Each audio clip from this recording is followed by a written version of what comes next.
Hey everyone, Peter Zeihan here, coming to you from rainy Colorado. It's been our wettest spring on record, and we're about to get a half an inch a day for at least the next 3 weeks. Anyway, last Friday, and then over the weekend, we had a lot of interesting statements out of specifically Secretary of State Anthony Blinken. The one that caught the most attention from people is actually pretty funny. And the statement is that Russia asserts that it has the world's second most powerful military, and a number of people believe them. But now people are saying that Russia is the second most powerful military in Ukraine. Now, I got a good chuckle out of that one because the Russians are not doing very well, and the Ukrainian counteroffensive is clearly deep into shaping operations. But before you celebrate Russia's weakness, a little bit of history. I'm not going to talk about the weapons or the reserves or how many tanks the Russians have because, oh my God, they got so many.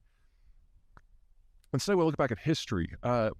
Russia has never been a capital-intensive power. It has always relied upon numbers to fight its war and for the weather to do a lot of the heavy lifting and for distance to inhibit the ability of its foes to function in its territory. What that leaves us with is a country that is both fragile and incredibly strong at the same time, historically speaking.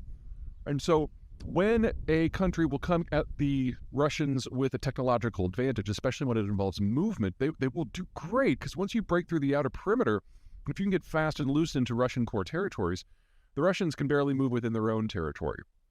So whether it's the British at the Crimean War, or the French in early 1800s, or the Poles during the time of troubles, or the Japanese in 1905. It doesn't really matter what era of history you're looking at. You can find easily a major war where the Russians were absolutely crushed. But it's one thing to defeat Russia's armed formations, and it's quite another to eliminate Russia as a threat in the long term. One just requires hitting their troop concentrations and their logistics packages.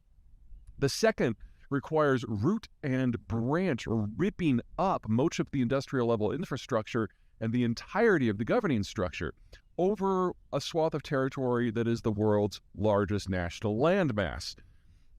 So I understand what Blinken is after here. He's trying to rally the alliance to give a lot now when it's going to really make a big difference to the Ukrainians. This is going to be a critical year for them.